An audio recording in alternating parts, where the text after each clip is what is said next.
Good morning, everybody. I am Philip Martin of Philip Martin Gallery, and I'm really happy that you could come and join us this morning. This is a conversation that I've been looking forward to, an opportunity to talk with Tomory Dodge, which is always so much fun for me. I got a great Dodge painting that I love so much here in the house. His show is our current show at the gallery. It's on view through April 2nd. So you've got a little bit of time to come and see it. I might just close this window.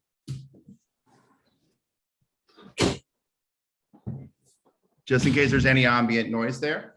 And also, please come by and see the show. We'd be really delighted to see you. You'll have a chance, if you haven't met Portia, my wife who co-owns the gallery, and Alyssa, they're there, or you'll see us at the fairs coming up and that kind of thing. Tomory, how are you doing today? I'm good. Good. Nice. So obviously it's an amazing show and it's such a thrill to do it. I'm going to start as we go through here. What were some of your kind of goals or thoughts or thinking that you came into the show with? With this show or with this body of work, I guess, I feel like there is, for maybe the last couple bodies of work, there's been like this almost conscious push towards like something that resembles a kind of figuration. Mm-hmm. And I think that's still kind of present in this body of work, but in the case of these paintings, I feel like I almost was kind of pulling back on that a little bit. To me, they feel to be kind of directed more towards like some notion of the abstract. They seem flatter to me, a little more graphic. I was really interested in getting into some like optical color, like optically resonant color, and getting the work to kind of operate on that level. So you had a lot of patterns, you had a lot of like really vibrant color combinations, like that painting on the left, you can tell by looking at it here in the image, but in person, like it really kind of jumps out, and those kind of those radiating stripes really kind of vibrate. Sure. So I guess like that's kind of the mindset I was going into this work with. So you got some, just to kind of get in there, because of course we're right off the bat into some fun stuff. You just said that you're moving towards something resembling figuration. I'm going to preface that, when I talk to people about these works, I always say I feel like there's this very generous move on your part with regard to the viewer, and that the viewer's space in relationship to what you're looking at is totally constructed. It's there for people. And there's a real logic inside the paintings, whether we're talking about tools like figure ground, horizon line, picture plane. I mean, there's the Renaissance idea, that Quattrocento Italian idea of painting as window, which is, amazing that that's such a thing that we're always with, whether we're thinking about screens or whatnot. When you talk about you're going towards something that resembles figuration, how would you know when you got there? What's too much? I don't know if too much is the right word, but like, tell us how you know where you're going. Yeah, I don't know if I'd say like too much. Yeah. I don't know if that's the right way to phrase it. No. But I feel like there's definitely a kind of open-endedness that I want to be present in the work. Like if someone looks at the painting and he's like, that kind of looks maybe like a figure. It's like, that's good. If they're like, oh yeah, that's a person holding an umbrella. I'm like, yeah, maybe that's not, exactly where I wanted to go. Or, I want there to be a kind of open-endedness to it, where it's like, are you really seeing what you're seeing? Like, is that really there? Right. Yeah, I think that's interesting, and it's great when, when people like, there's at the opening, someone walked up to me and I was like, I think this one I really like, because there's like a girl in it, and I was like, Yeah. like, all right, yeah, cool, Yeah. that's great. Well, I Um, mean, I think, I didn't know there was, but it, it's fantastic that it's yeah. Well, I mean, I think there's some other interesting issues right there too, where, obviously over COVID, you showed landscape paintings, you love to paint from life and do that, yeah, whether we're talking still lifes or stuff. So you obviously do paint in a right, there's many forms of representation, abstraction and figuration, both being representing forms.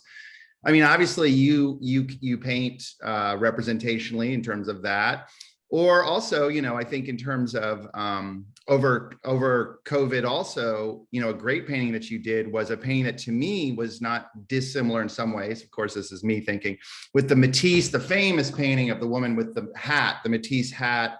It's in SF MoMA's collection. It's a pretty right, early Matisse.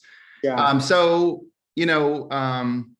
and then of course it's reminding me of the ABEX idea that if anybody, I mean, this is what I heard, I don't know if it's apocryphal, but if anybody would come in and say to someone, oh, I see this in this painting, that would be a cue for a lot of ABEX artists to go and like paint over that paint thing. over it, right, yeah, So I don't know, that's just a response to some of the things you're saying. I would also say that, I think what's really amazing about the paintings is that, to me, you might find a point, that you navigate in. So you might find a point like this red circle here, that then gives you this orientation, or gives me as a viewer an orientation, a way to create structure.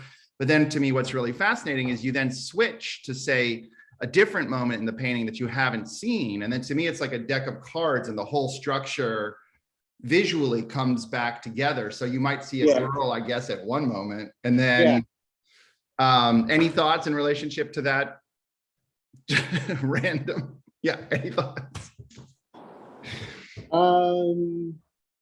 Yeah, I think,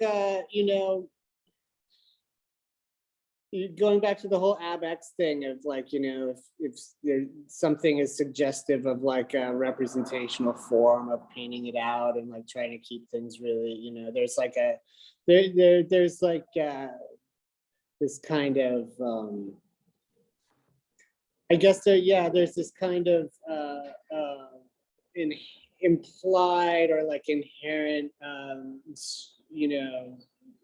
rigor or strictness, that those people were carrying. And yeah, I'm not into that. It's like I mean, I think, not that I don't like the ABEX painting, I do immensely, but yeah, it's like I'm wary of bringing in any kind of like really strict, or adhering to any kind of strict preconceived like idea of what what a painting needs to be or something. Yeah, that's really interesting. I mean, has that been a process? I want to get into this painting called Badlands, but is that a process that you've really worked on in your own practice? Yeah, I wouldn't say that saying I worked on it. Yeah, I probably have worked on it, but I don't know if it's something I consciously set out to do. I Yeah, think, I think I have been working on it, for like the whole time I've been painting in some way. But right.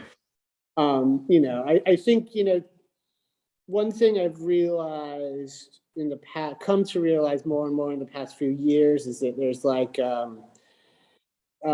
there's often like this kind of assumption or expectation that the painter needs to like, believe in their own ideas, or be like the strict adherent to like, Yeah. something that they're putting forth into the world. Hmm. And I've recently kind of come to realize that like I don't like, Right. like I increasingly like don't have like that kind of yeah, I don't, I don't think my ideas are that great.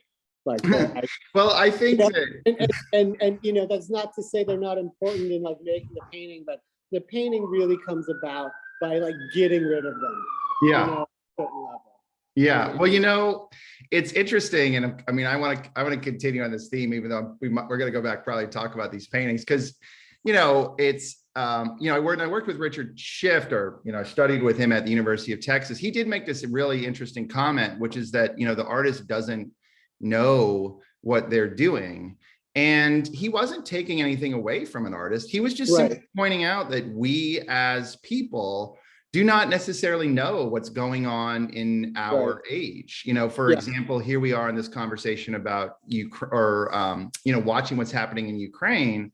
And, this horrifying thing has now presented this conversation where retroactively we're going back and we're like, well, what were the benchmarks where this happened before? Or what does this mean about political systems, like authoritarian political systems? What's the meaning of democracy post-Trump and those kinds of issues, just as a parallel. So we go back and we do look through our history and see these things. And I think that's an interesting point. And then also, of course, I'm very into thinking about things like Zen Buddhism, or we've been talking about Yuval Harari. And there's something very empowering there by some of those ideas that, it's okay. We don't necessarily know what we're doing, and that's actually totally okay, that we don't have to have some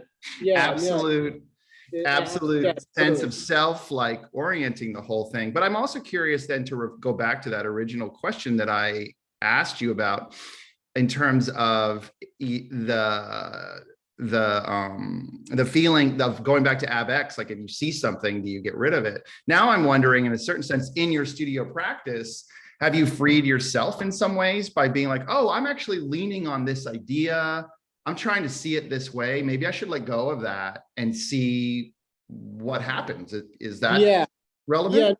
Yeah, that happens a lot. I mean, I think I think about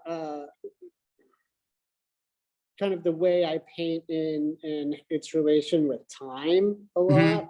It's like, painting's funny because it takes a long time to make a painting. It does. Or it can, let's say. And in my case, these kind of take a long time. But, to look at a painting, it doesn't take very long at all, like, seconds usually. Yeah. But, in order to, going back to that notion of like, kind of having a belief in an idea, it's like, I think a lot of artists, and I'm not saying there's anything wrong with this, I think people who work this way are like amazing. That you'll start with an idea and you hold on to that idea over time in order to like make that painting kind of come to fruition. With these, it's like any kind of idea it's basically good for like a few hours, like it's good for a day. And so it'll like it'll get that's during that kind of session of working, good for that long. And then you come back the next day and it's like it's not there anymore, but you have this thing, and you kind of like confront it, kind of anew, let's say. Really, but it's like that kind of conceptual structure or whatever that like made that thing, it's gone, and you just have the thing. So then you kind of like make another kind of, you come up with another idea to like move forward with that. But I had a funny conversation with Jackie Gendel yesterday. We were chatting, and she was just, in a moment in the conversation, was reflecting on that moment in making an art where you're like, am I overworking this, or is this getting interesting? Yeah, right. Yeah. And there's something to be said about that feeling of having the confidence to kind of let the thing just be what it is. And I that's used not taking away from your agency, because obviously no, you're there definitely. 9 to 5, like standing in front of this Definitely. I thing. mean, going back to the thing you said about like, does an artist know what they're doing? I or saying that artists don't necessarily know what they're doing. I think that's yeah, I think that's true. I mean, I don't actually think anybody knows what they're doing. Right. Yeah. It's like knowing what you're doing. It's like this, it's like this. There's Yeah. like one operation of your mind that Yeah. kind of, and it thinks it's like in charge, Yeah. but it's not. There's like Yeah. all this other stuff going on, Yeah. at the same time that probably has a lot more bearing on, whatever happens. Yeah. Well, if you see the Buddha on the road, kill him. Exactly. I think this whole thing is interesting too, in that, the question is, I guess, if you're coming from a defensive mind state, then the notion that you don't know what you're doing is a big deal. And it's Yeah. really threatening. Right. And you're like, yeah, I know what I'm doing. Yeah. Whereas, Right. I think there's something to be, it's always thought of disempowering, but rather it's actually incredibly empowering that you can be there as this creative force to be doing these things. Because, I mean, in a certain sense, that's what connoisseurship, that's what muscle memory, if you're playing, a stand-up bass, like that's what that stuff means. And then it's that balance between just like, how do you hold the reins on this thing? I think that's one of the things, I think, again, that does make art this amazing thing that really came through to me again in COVID, is just that, the willingness to kind of recognize our profound irrationality is actually really powerful. And it's one of the things that is incredible as an artist. When you go into a situation, you think you're going to solve it a certain way. The systematic artist is like, no, I have to just keep going. Whereas the other, I think it's much more generous and organic to be like, I agree. And I think, when you see it in that light, the kind of systematic artist seems like profoundly irrational, in a certain way, which is really interesting. Which I think is, I mean, I know artists who I would consider like very systematic in the way they work, and I think they're amazing. It's like, but well, cultural objects are cultural objects. I'm not trying to take away from anybody. We're talking about making art here. So it's a net good. I think any people, they get into these suspicions of the whole thing. And it's like, we're lucky that we can do this. And, you could make comments from different points of view, but, anyway, going back to this. So let's talk about this painting, Badlands. And so talking about a painting that, has gone through some things. Can you talk a little bit about, how this painting, came to where it is? Because I'm thinking we had a bunch of lines at right angles. Well, yeah. And maybe in this area, there's like, that's what it started with. And, and I kind of did that knowing that it would be like painted over or at some point. So it's like, that's what I started with. And then I think I pretty quickly painted over it, and then I started scraping back down into it. And then I came back the next day and started, painting over stuff again, painting back over stuff. And, just kind of bringing these forms out, and then like, kind of over time, and then, kind of covering them up again. And there's kind of like this, in a way, there's like all this stuff. I feel like oftentimes all this kind of, working of a painting and, throwing away ideas, coming up with new ones, it's like I'm kind of making a filter, and so in this painting, you've got a lot of different kinds of scraping too here.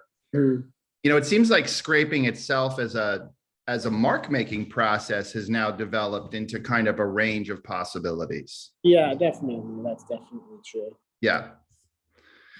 This painting is called Badlands.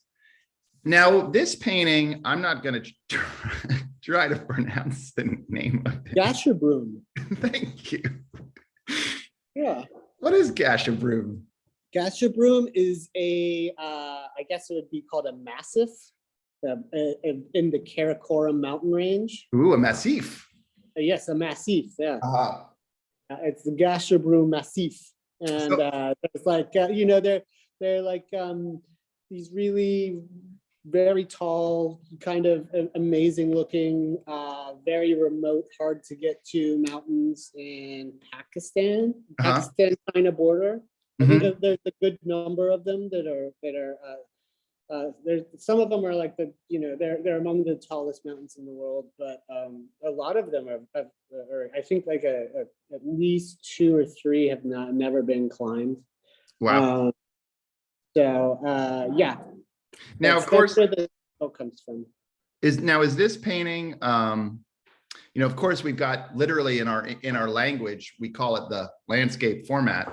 When something's horizontal, is there more of a landscape element to how we're organizing space here? I think so, definitely. Yeah, I think you definitely have to say yes. And also in this painting, what's interesting is we have this background that we kind of talked about a little bit before, but when you look at it up close, that seems that you've come back in, painted these big white shapes, and that you can also see perhaps sort of down in here, some of that brown color. What was that? How did that kind of happen in this painting? Well, this painting's kind of interesting because the two kind of like, whatever you want to like, call them like mountain shapes or mound shapes or whatever. Those it's kind of unusual in that those were always there. Like in some, they actually survived from the beginning of the painting.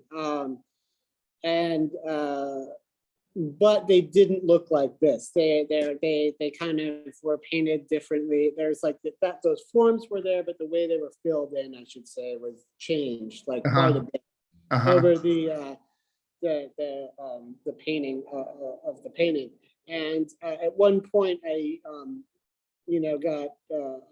kind of realized I had to just paint them white and kind of start over. And so I painted them white, and then these kind of radiating lines went on top of the white. So they do have this kind of very cut out, almost collage looking aspect to them. Like they look like they were cut out and glued on or something.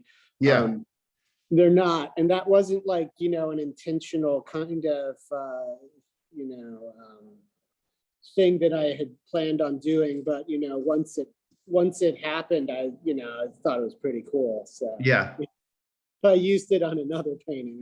Yeah, right. Well, moving to a different painting, I'm also not going to try to pronounce this one. Okay, Udambara. Udambara. And what is Udambara? Oh, it's a flower.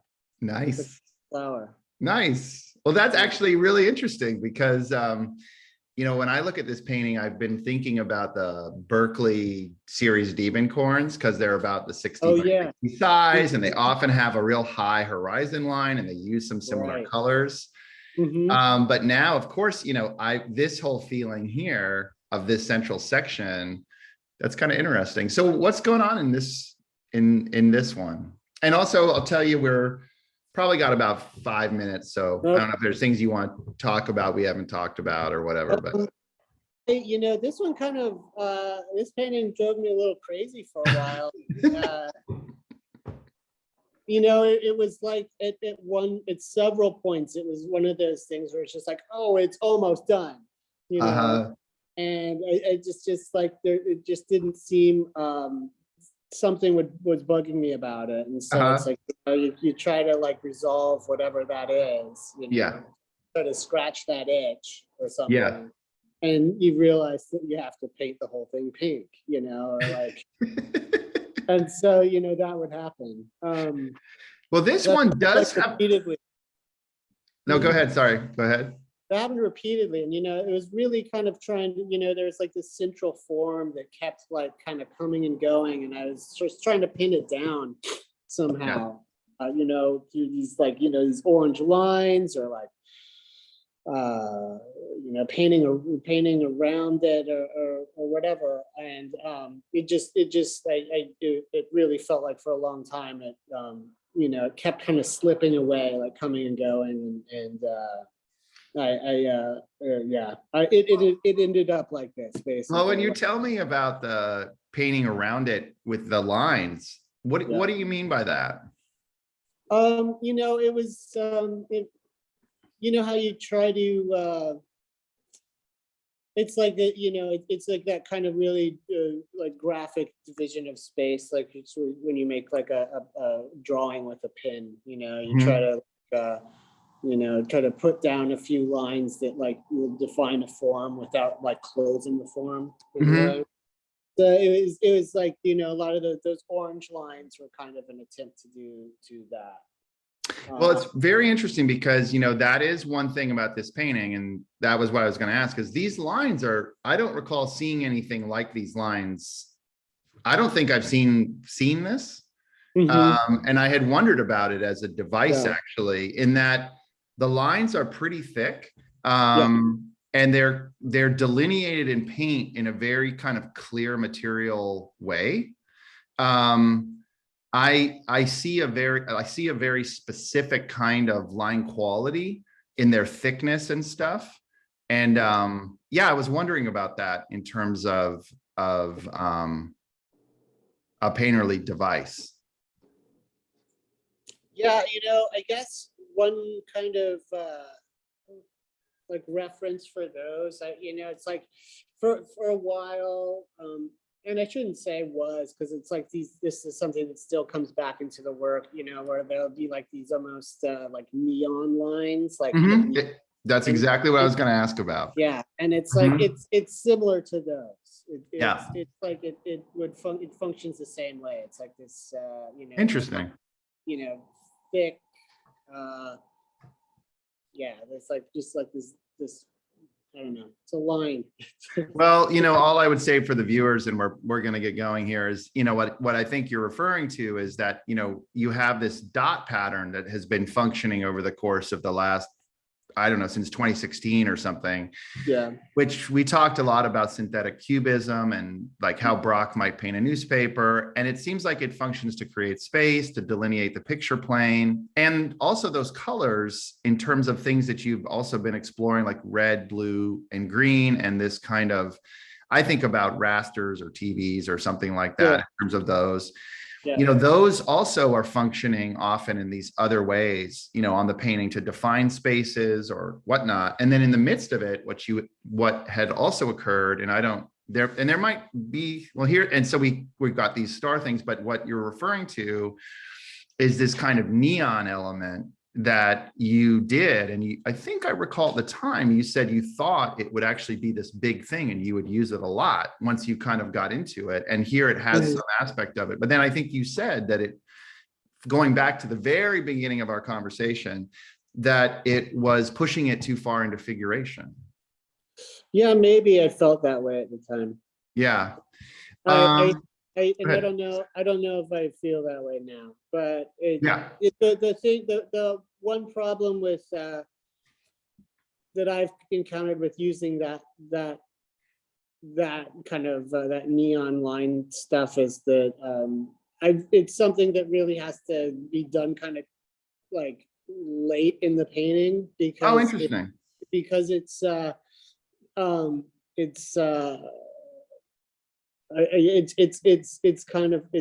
I end up painting over it. That's often, really interesting. So oftentimes it's there. It's just covered up. Well,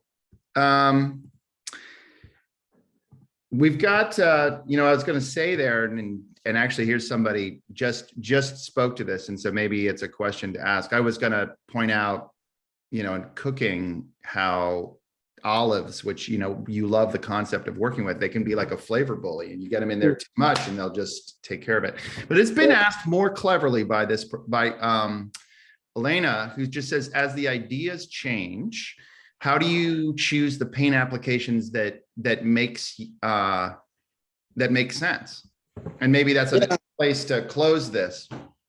I mean, I guess one way to answer that would be to, like, you just use the analogy of a toolbox, and it's like it's like I'm always collecting tools, right? I'm always collecting different kind of